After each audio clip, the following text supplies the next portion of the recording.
오늘 사도행전 계속해서 우리 8장 말씀을 보고 있는데요. 어린이 주일이라서 어린이들을 위한 설교를 할까 생각을 하다가 그냥 그대로 하기로 했습니다. 그래서 대신에 어린이들에게 아주 재미있는 얘기를 하나 해줄까 생각을 합니다. 한국에서 조금 유행했던 그런 얘기긴 한데 사오정과 손오공 얘기입니다. 사오정하고 손오공이 대학을 졸업하면 뭐를 해야 돼요? 취직을 해야 되죠. 그렇죠?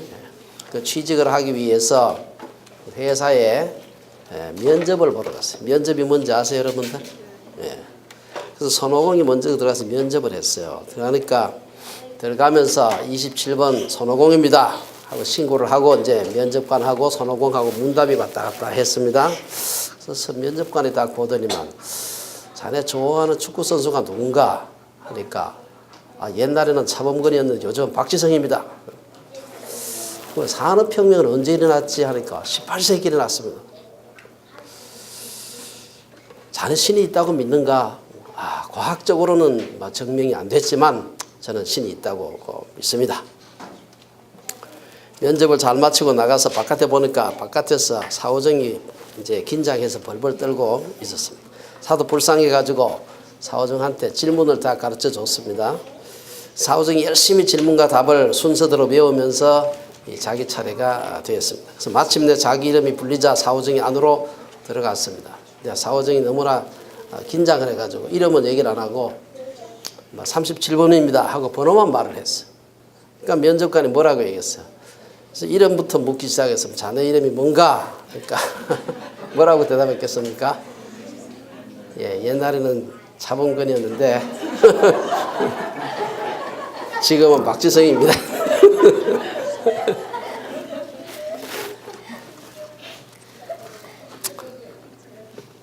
그러니까 이걸 얘기 듣고는 면접관 하도 기가 막혀가지고 뭐라고? 자네 언제부터 그렇게 되었나?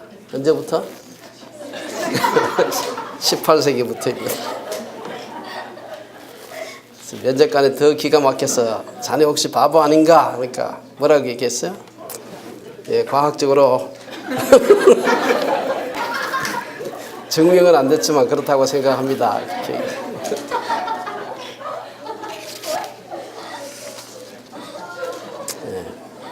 오늘 이 본문에는 이 사오정처럼 헛다리를 짚는 시몬이라고 하는 이 마술사가 한 사람 등장을 합니다. 잠깐만요.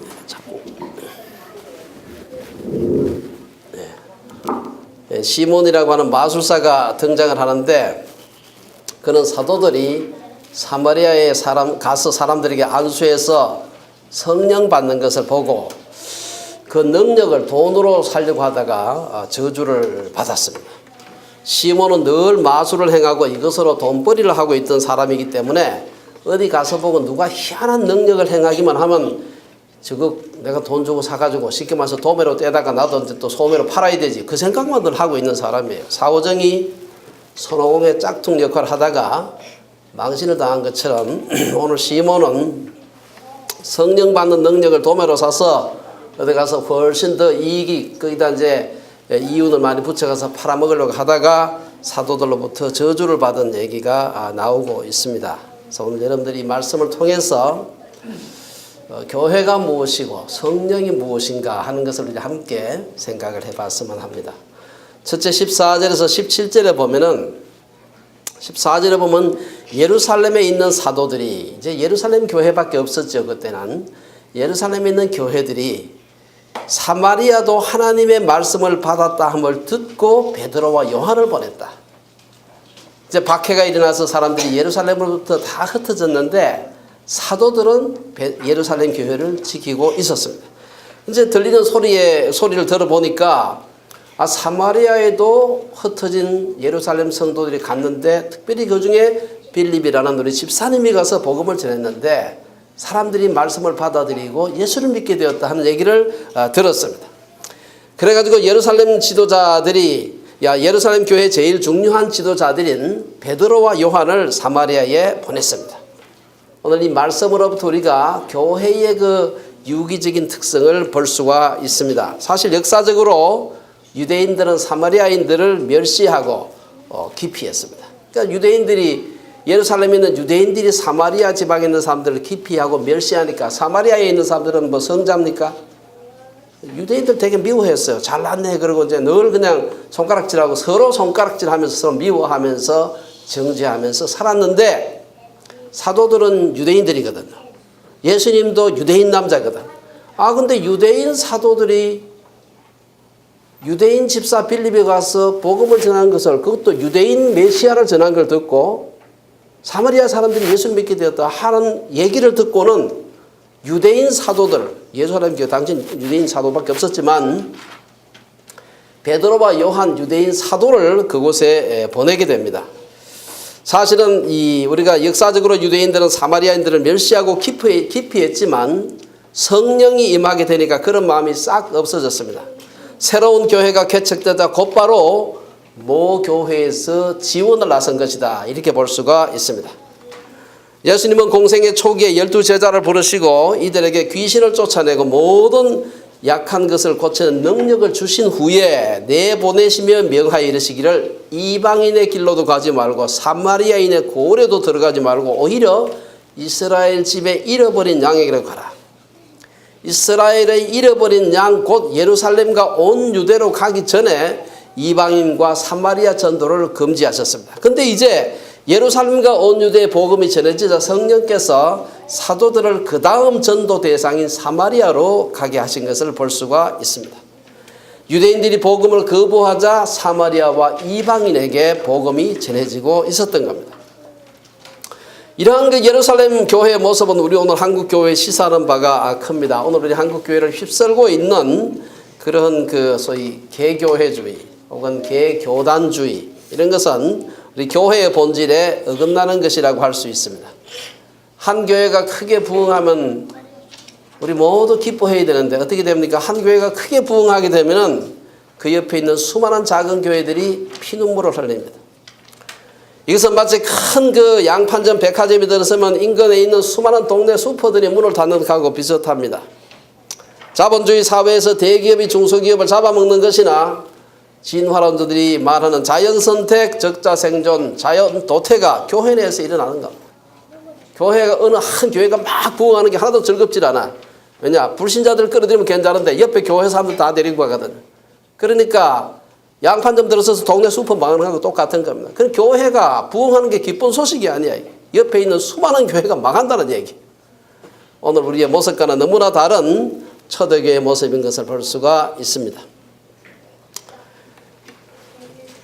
그와 관련해서 요즘 여러분 우리 한국 교회의 여러 논쟁거리 중에서 목회자 이중직에 대한 이 논쟁이 뜨겁습니다. 목사가 목사하면서 다른 일을 하면서 돈을 벌어도 되느냐, 이게 상당히 중요한 이슈입니다. 사실 이건요 교회의 본질하고 관련되어 있는 문제입니다. 대부분의 교단들, 특히 보수적인 교단들일수록 목사는 다른 직업 가지면 안 된다.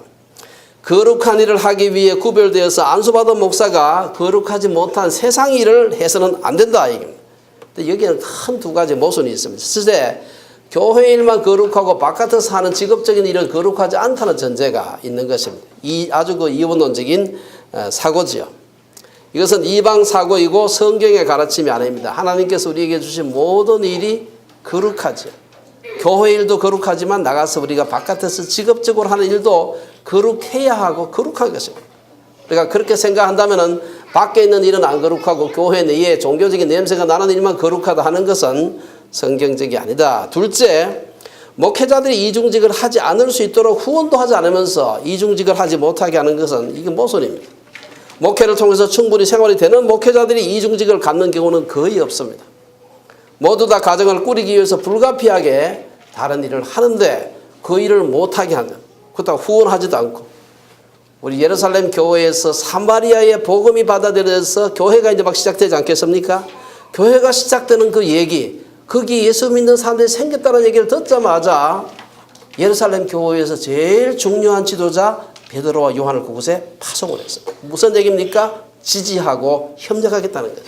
이 사실 우리 교회의 모습입니다. 두 번째, 15절에서 17절에 보면은 성령을 받는 얘기가 나옵니다. 15절에서 보면 그들이 내려가서 그들을 위하여 성령 받기를 기도하니 베드로와 요한이 사마리아에 내려가서 그들을 위해서 기도하고 성령 받기를 위해서 기도하니까 이들이 성령을 받았다 하는 얘기가 나오고 있습니다. 베드로와 요한이 사마리아에서 내려가서 보니 그곳 사람들은 빌립의 설교를 듣고 이적을 보고 물세례까지 받았습니다. 그런데 성령의 역사는 체험하지 못했습니다. 사마리아 사람들은 어떤 의미에서 교리적인 그런 말씀을 받았지만 성령의 뜨거움을 그들이 체험하지 못했다는 것입니다. 주의 말씀을 받는 것과 성령을 받는 것을 좀 다르게 기술한 것이 사도행전 19장에도 보면 나오고 있습니다. 이게 보면 바울은 에베소에 있는 제자들을 만나서 이르기를 너희가 믿을 때에 성령을 받았느냐 하니까 제자들이 뭐라고 합니까? 이르되 아니라 우리는 성령이 계심도 듣지 못하였노라. 사도행전 19장 2절에 그렇게 나옵니다. 그래서 바울이 말하기를 그러면 너희가 무슨 세례를 받았느냐 하니까 제자들이 요한의 세례다. 이런 얘기가 나오고 있습니다. 사마리아 사람들이 말씀만 받고 물세례만 받은 것을 알고 베드로와 요한은 저들에게 안수하면서 성령 받기를 기도했습니다. 이에 사마리아 사람들이 성령을 받았다 하는 기록이 나와 있는데 신약에서 이 부분은 가장 해석하기 어려운 부분 중에 하나입니다. 자, 그렇다면은 14절에서 사마리아도 하나님의 말씀을 받았다. 15절에 보면은 베드로와 요한이 사마리아로 내려가서 그들을 위하여 성령 받기를 기도했다. 그리고 16절에 보면 사마리아 사람들은 주 예수 이름으로 세례까지 받았는데 아직도 한 사람에게 또 성령이 받은 적이 없다. 도대체 사마리아 사람들이 빌립의 전도를 받고 예수를 믿고 세례까지 받았는데 그게 도대체 성령하고 무관한 일인가? 이 심각한 문제가 생기는 것입니다. 도대체 사도들이 안수했을 때 받은 성령은 무엇이고 빌립이 전도했을 때 예수를 믿는 것이 성령의 역사가 아니면 예수를 믿을 수 없는 것이죠. 만약에 성령이 아무런 역사 없이 나 혼자 예수를 믿을 수 있다 그러면 이건 그야말로 행위 구원의 종교가 되는 것입니다. 그렇죠? 이 굉장히 해석하기가 어려운 겁니다. 그래서 여기에 대해서 여러 가지 이 해석하기 어려운 데는 학자들의 의견이 많습니다. 왜냐? 이런 많습니다. 카톨릭에서는 안수가 특별한 은혜가 있는 거예요. 사도들이 했기 때문에 빌립은 집사라서 안 되고 사도들이 안수를 했기 때문에 성령이 임했다. 그렇게 주장을 합니다. 그래 사도들이 꼭 안수를 해야 성령이 임한다 그러면 온 예루살렘 성도들이 유대에 다 흩어져 가지고 복음을 전했는데 그들이 예수님을 믿었을 때 그러면 사도들이 가서 안수하지 않으면 하나도 성령을 못 받는다 그러면 사도들이 어떻게 다 쫓아다닙니까? 수많은 사람들이 예수를 믿게 되는데 이게 카톨릭에서 주장하는 바인데 사실은 굉장히 설명하기가 어렵습니다. 오순절주의자들은 사마리아 사람들이 예수 믿을 때 성령의 역사를 믿긴 했지만 또 한 번의 성령 세례가 필요하다. 그렇게 주장합니다. 소위 말해서 선중생 후 성령 세례 이 주장하는데 이것도 조금 문제가 있습니다. 우리 구속사의 진행 과정에서 초대교회 혹은 특수한 상황에서만 일어난 사건을 모든 세대 20세기, 21세기까지 적용하는 것이라는 비판을 피할 수밖에 없습니다. 우리 교회사에서 보면 이 도식에 맞지 않는 예가 굉장히 많습니다. 세 번째, 또 어떤 사람들은 사마리아 사람들이 처음에 빌립의 전도를 받고는 예수를 믿었을 때는 그 믿음이 좀 불완전했는데 사도들의 그 안수기도를 받고 성령을 받고 참 신앙에 도달했다. 그렇게 주장하는 사람이 있습니다. 사실 우리가 이 얘기도 조금은 문제가 있습니다. 사마리아 신자들은 성령과 지혜가 충만했던 빌립으로부터 전도를 받은 사람. 빌립이 성령 충만하지 않은 사람이 아닙니다. 게다가 되고 그의 전도를 받은 후에 성경에 보면 사마리아 성에 큰 기쁨이 있었다. 예수를 믿고 난 뒤에 그 사마리아 성에 큰 기쁨이 있었는 걸 성령의 역사로 봐야 되지. 이건 그냥 사람들끼리 모이는 재미다 이렇게 얘기할 수가 없는 것입니다. 성령의 역사가 분명히 있었다는 것이죠. 그래서 믿음의 열매 혹은 성령의 열매라는 것을 부인할 수가 없습니다. 그래서 이런 여러 가지 견해가 있습니다만은 오늘 본문을 저는 생각해 보면서 사마리아 신자들이 받은 성령 이것과 그 다음에 사마리아 사도들이 안수를 통해서 받은 성령과 빌립을 통해서 예수를 믿었을 때 그들이 경험했던 성령이 다르냐 이 문제는 사실 굉장히 아주 논쟁이 많습니다. 하지만 성령의 성품과 성령의 역사에 대한 일반적인 특성을 고려할 때 우리가 다음과 같은 생각을 해볼 수가 있습니다. 즉 사마리아 신자들은 빌립의 전도를 받고 예수를 믿고 세례를 받았습니다. 이것은 명백한 성령의 역사라고 할 수 있습니다. 다만 사도들이 와서 안수했을 때 성령의 강력한 역사가 나타났을 거라고 생각할 수가 있습니다. 아마 이때 초자연적인 여러 가지 역사가 외적으로 일어났을 것입니다. 어떤 사람이 아마 병고침을 받았을 수도 있고 여러 가지 기적이 일어났을 가능성이 있습니다. 근데 이러한 것은 굉장히 자연스러운 해석이긴 한데 사실은요 본문의 액면적인 기술하고는 좀 잘 맞지 않습니다. 오늘 본문을 보면은 분명히 뭐라고 얘기합니까? 15절에서 보면 사도들이 내려가서 그들을 위하여 성령 받기를 기도하니 16절에 보면 이는 아직 한 사람에게도 성령 내리신 일이 없고 오직 주 예수의 이름으로 세례만 받을 뿐이더라. 이에 두 사도가 그들에게 안수함에 성령을 받는지라. 성경은 명확하게 누가는 사도들이 안수하기 전에 성령이 안 왔다. 기도함으로써 안수를 받게 되었다. 이 얘기를 하고 있어요.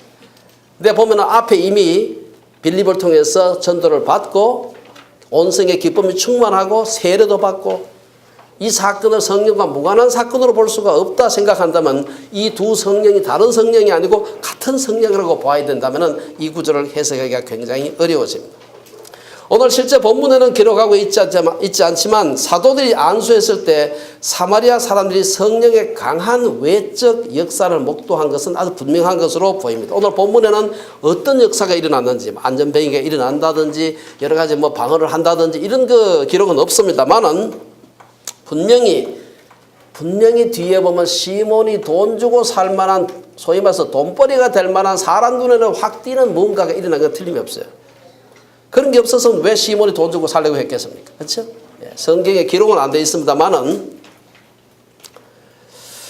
그러면 어떤 표적이 성령께서 역사할 때 나타날까? 사도행전 10장에 보면은 성령이 임했을 때 나타나는 표적을 부분적으로 소개하고 있습니다. 사도행전 10장에 보면은 베드로가 이 말을 할 때 성령이 말씀 듣는 모든 사람에게 내려오시니 베드로와 함께 온 할례받은 신자들이 이방인들에게도 성령 부어 주심으로 말미암아 놀라니 이는 방언을 말하며 하나님 높임을 들음이르라. 이에 베드로가 이르되 이 사람들이 우리와 같이 성령을 받았으니 누가 능히 물로 세례 베품을 금하리요 하고 명하여 예수 그리스도의 이름으로 세례를 베풀라 하니라. 그들이 베드로에게 며칠 더 머물기를 청하니라. 여기 보면은 성령의 큰 역사가 있고 난 뒤에 물 세례를 받고 있는 걸 볼 수 있어요. 그래서 사마리아에서는 세례까지 다 받고 난 뒤에 성령의 강력한 역사가 나타난 걸 볼 수가 있습니다. 그래서 하나님께서 역사하는 패턴이 우리가 다르다고 볼 수가 있습니다. 그러나 우리가 오늘 이 말씀을 통해서 가만히 볼 수 있는 것은 성령의 역사하는 패턴을 볼 때 사마리아 사람들이 빌립을 통해서 말씀을 받고 예수를 믿고 세례를 받은 것도 명확하게 성령의 역사를 볼 수 있습니다. 그러나 예루살렘에서 베드로와 요한이 와서 안수했을 때 그들이 성령의 강력한 역사를 체험했던 것도 사실이에요. 이 두 성령이 다른 성령일 수가 없죠. 그래서 우리가 누가가 기록하기는 사도들이 와서 안수함으로 성령을 받은 것처럼 얘기는 하지만 사실은 이미 그 속에 성령께서 내주하시고 성령께서 역사하셨는데 사도들이 와서 안수함으로써 성령께서 강력하게 초자연적으로 드러나게 역사하셨다. 이렇게 해석하는 것이 자연스럽지 않을까 생각을 해봅니다. 오늘 사도행전 10장에 보면 이방인들이 성령 받은 증거로 여러 가지 것들을 언급하고 있습니다. 나 한 가지 분명한 것은 아마 그 중에 하나가 이제 방언인데 이 방언만 가지고는 시몬이 살려고 했을 것 같지가 않아요. 방언하는 거 가지고 돈벌이가 되지 않거든요. 돈벌이하는 제일 중요한 성령의 외적인 나타남 중에 하나가 뭡니까? 신유입니다, 사실. 이 세상에 말기암 환자가 낫게 해주겠다는데 헌금 안 할 사람이 어디 있습니까? 시몬이 딱 보니까 늘 마술을 가지고 돈벌이 하던 사람인데 여러 성령의 능력들 중에서 돈벌이가 제일 잘 될 수 있는 능력이 뭐냐? 병 고치는 능력이다. 아마 그런 것이 나타났기 때문에 시몬이 베드로에게 아마 흥정을 한 게 아닌가 그런 생각을 해볼 수가 있습니다. 18절에서 23절에 보면은 우리 오늘날 여러분 영어 사전에 찾아보면은 시모니즘 혹은 사이모니즘이라고 하는 그런 말이 있습니다. 이거 보통 명사화되어 있습니다. 이게 뭔가 하면 여기서 나온 말입니다. 성직 매매라는 말을 갖다가 영어로 사이모니즘이라고 이렇게 부르는데 제가 이제 시모니즘을 적었습니다.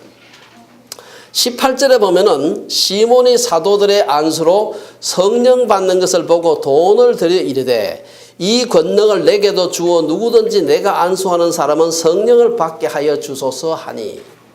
시몬이 그동안 계속해서 사마리아 온성에서 존경을 받던 사람입니다.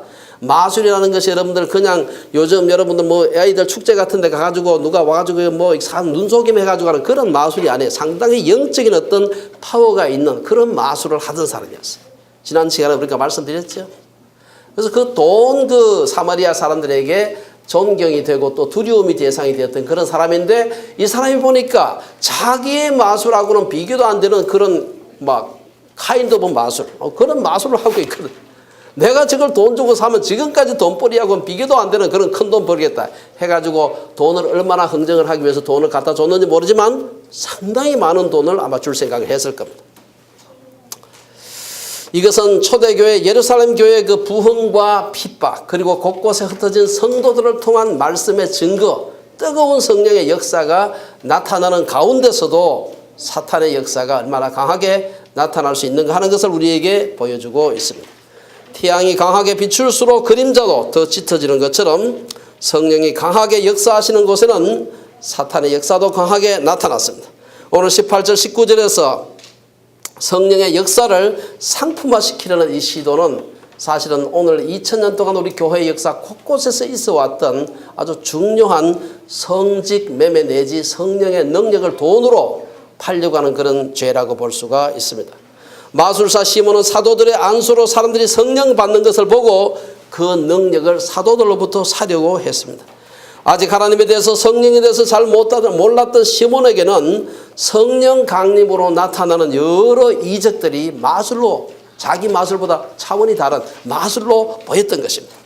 그래서 그는 이제는 마술을 배울 때 돈 주고 배운 것처럼 그 기술 그 능력 요새로 말하면 성령 라이선스를 좀 사볼까 하는 생각을 하고 돈을 제안을 했던 것입니다. 그러면 시몬이 사려고 했던 성령의 능력은 어떤 능력이었을까요? 제 생각에 내가 말씀드린 대로 방언 같은 아무도 알아듣지 못하는 그런 방언 같은 것은 제 생각에 돈벌이가 안 될 것 같으니까 그거 말고 아마 다른 능력을 살리고 하지 않았을까. 아말감으로 떼운 충치가 금리로 변하고 손바닥에 금가루가 생기는 기적이었을지도 모르죠. 시몬이 돈 주고 사려고 했던 것으로 미루어 성령으로 인해 더 큰 돈벌이가 될 만한 신유나 귀신 쫓아내는 일, 그 외 초자연적인 기적이 사도들을 통해서 나타난 것이 분명합니다. 아마 그때나 지금이나 돈벌이가 가장 잘 되는 기적은 신유였을 겁니다. 이런 성령 세일은 그때만의 일이 아닙니다. 가끔 신문이나 광고지에 요즘도 그런 광고가 가끔 나죠. 안전뱅이가 일어서고 벙어리가 말을 하며 말기암 환자를 완치시키는 신유의 사자, 불의 사자 누구누구 와보라. 사실 지금도 시몬과 큰 차이가 없이 성령 세일을 하는 사람들을 볼 수가 있습니다. 종교의 유일한 목적이 현세에서의 물질적 축복이요 우리의 무병장수하는 것이라고 보는 이 기복신앙은 바로 초자연적인 능력을 상품화하는 토양이 되는 것입니다. 하지만 하나님은 인간의 현세적 축복만을 위한 도구와 수단이 되시는 분이 아니십니다. 성령이 임하면 각종 이적과 기사가 나타날 수 있지만 그것이 성령의 열매는 아니다. 우리가 성령의 역사를 사모하는 것은 기적을 사모해서가 아니라 성령의 열매를 맺는 삶 때문입니다. 성경이 말하는 성령의 열매는 회개와 선교, 이웃 사랑과 구제, 절제와 성결한 삶입니다. 성령이 임하게 되면 교만한 사람이 겸손하게 되고 자기밖에 모르던 이기적인 사람이 다른 사람들을 섬길 줄 아는 사람이 되는 것입니다. 이걸 다 요약한 것이 우리가 너무 잘 아는 갈라디아서 5장 22절 23절 말씀. 오직 성령의 열매는 사랑과 희락과 화평과 오래 참음과 자비와 양성과 충성과 온유와 절제다. 시몬은 성령 라이선스를 받기만 하면 굉장한 비즈니스가 될 거로 생각했지만 교회는 성령의 능력을 빙자해서 돈을 벌면 안 되는 것입니다. 여기서 출발해서 돈으로 성직을 사고 파는 것을 시모니즘 혹은 사이모니즘 그런 행위를 사이몬이라고 부릅니다. 사이몬이라고 부릅니다. 이러한 사이모니즘 뒤에는 항상 사탄의 역사가 있습니다. 사람들에게 보이기 위해서 일부러 넘어지고 간증하는 쇼 같은 거 헛소리하고 이런 사탄의 사주로 일어나는 일종의 사이모니즘들이 지금도 우리 교계에 많이 있습니다. 사람들이 많이 모인다고 성령이 역사하는 것도 아니고 오늘 보면 락스타들이 모이는데 수십만의 사람들이 모이는 걸 볼 수가 있지만 그것이 성령의 역사라고 볼 수가 없습니다. 시모니즘은 그때만이 아니라 지난 2000년 동안 우리 교회 주변에 항상 있었습니다. 오늘날 시모니즘을 말한 것은 성직 매매라는 그러한 그 의미를 갖는 보통명사가 되었습니다. 어떤 의미에서 교회를 매매하는 것도 그런 일에 속한다고 할 수가 있습니다. 성계 신문 같은 데 보면 뭐 성도 몇 명 끼워서 얼마 이런 광고가 지금도 나오고 있거든 사실은. 우리는 주변에서 혹은 교회사를 통해서 성령이 한때 크게 사용했던 사람들이 사이모니즘에 넘어진 일들이 있는 것을 볼 수가 있습니다.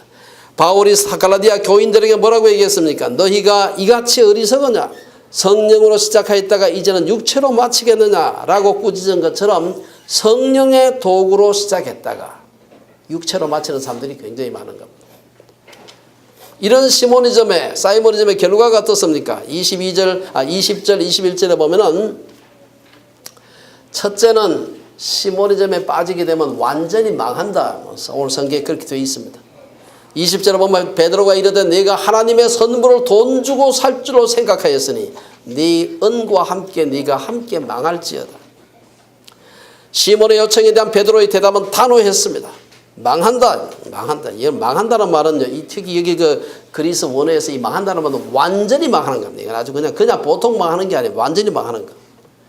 하나님의 선물은 뭡니까? 이것은 값없이 거저 주는 것을 의미하는 것입니다. 거저 준다고 해서 싼 게 아니고 원래 비싼 거는 값을 매기지 않습니다. 그래서 영어 표현도 priceless란 말은 싸구려라면 cheap하다는 말이 아니거든요.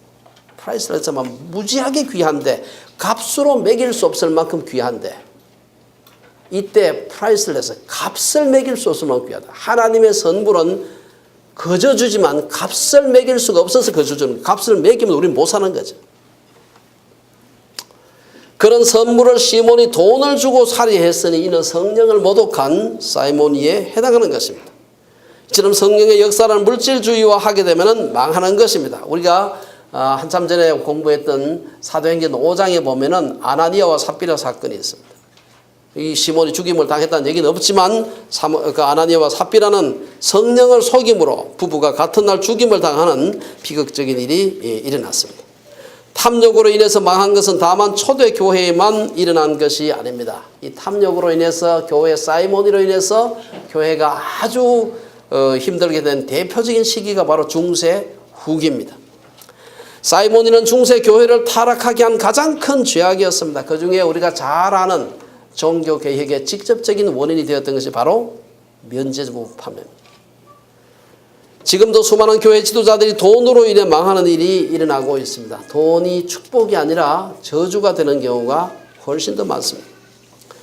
둘째, 그러한 시몬의 그 모습을 보고서 베드로는 너의 지금 하는 일은 하나님과 아무런 관계가 없다. 하나님과 무관한 사역이 된다라고 얘기하고 있습니다.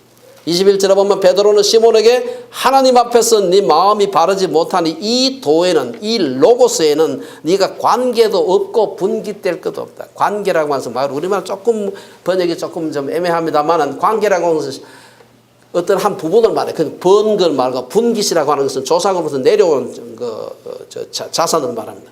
그래서 아무것도 네가 지금 얘기하고 있는 것은 하나님 나라와 관계가 없는 것이다.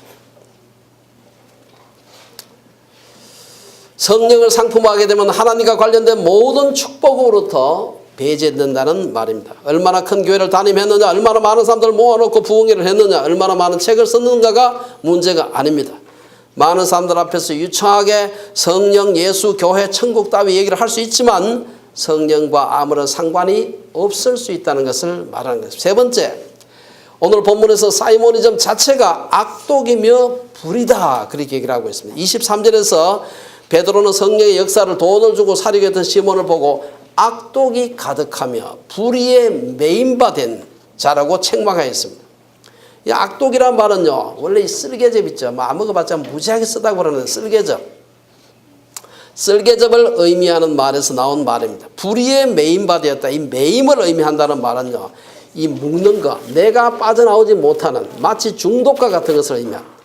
그래서 인간의 모든 악함을 통칭해서 오늘 본문에서는 악독이 가득하며 불의에 매인 바 되었다. 성령의 역사를 보고 너무 귀해서 그 좀 돈 주고 살려고 하는 걸 보고서 이 악독이 가득하고 불의에 매인 바 되었다. 아주 무서운 책망을 받은 것을 볼 수가 있습니다. 베드로는 시몬에게 성령의 선물을 돈을 주고 사려는 마음은 악독으로 가득한 불의를 행하는 불의한 일에 노예가 되는 그러한 것이라고 책망을 했습니다.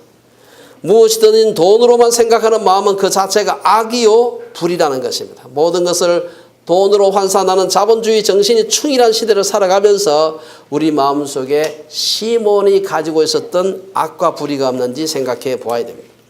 22절 24절에 보면 시몬의 회개하는 모습이 나와 있습니다. 이게 보면 이런 엄청난 책망을 하면서도 베드로의 마음에는 시몬을 향한 연민의 마음, 사랑의 마음이 있었습니다. 22절에 보면 시몬에게 악함을 회개하고 주께 기도하라 이렇게 촉구하는 것을 볼 수가 있습니다.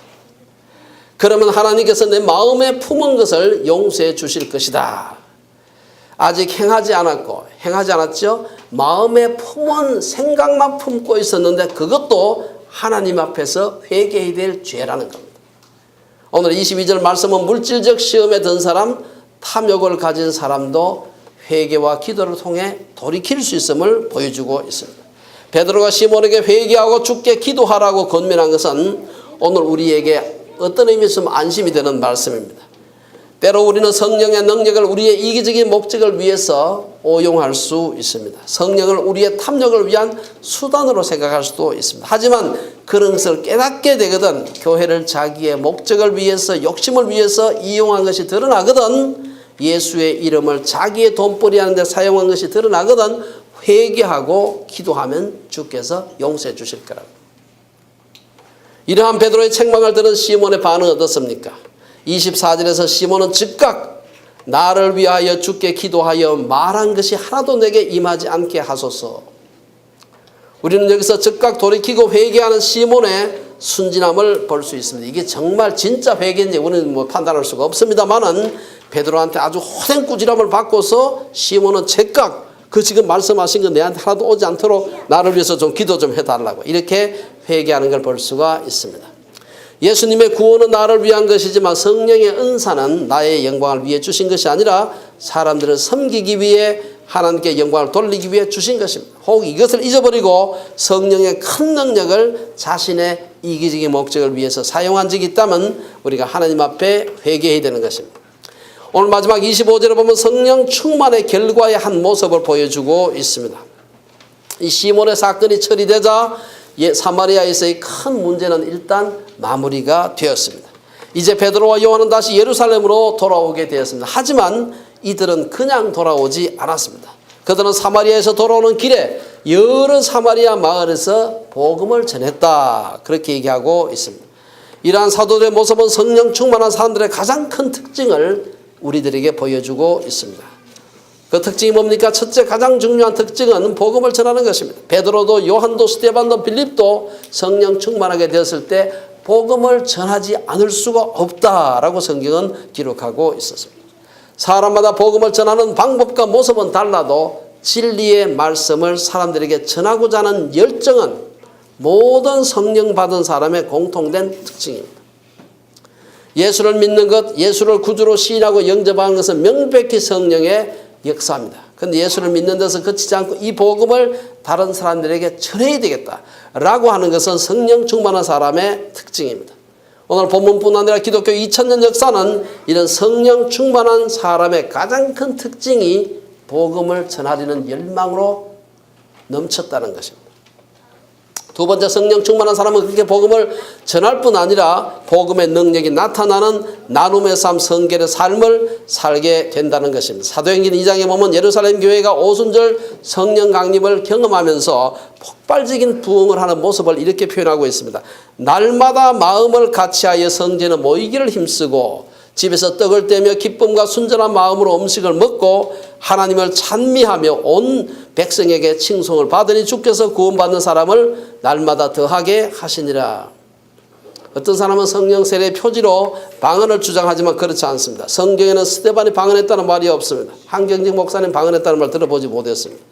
사실 기독교 역사에서 방언이 지금과 같이 성령 세례의 표지로 받아들여진 것은 20세기 들어와서 아주사 부흥 운동 때부터입니다.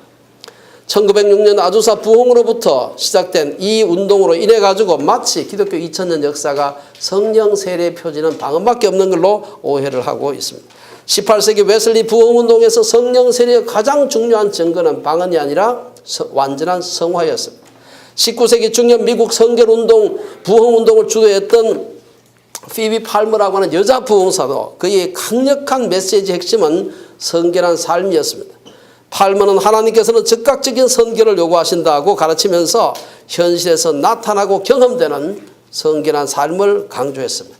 이런 성결에 대한 가르침은 성화에 대한 강조와 함께 분명한 성령 세례의 경험에 대한 관심을 고조시켰습니다. 성결 부흥운동이 일으킨 성결에 대한 체험은 개인의 성결을 넘어서 사회적 성결로 이어졌습니다. 이것은 기독교를 역사 속에 살아있는 종교로 만들었다는 것입니다. 여러분, 웨일즈 부흥운동이나 웨일즈 부흥운동에 이어서 일어났던 평양 대부흥운동도 마찬가지입니다. 여러분, 평양 대부흥운동 때 방언을 갖다 얘기하기보다 그 일로 인해 가지고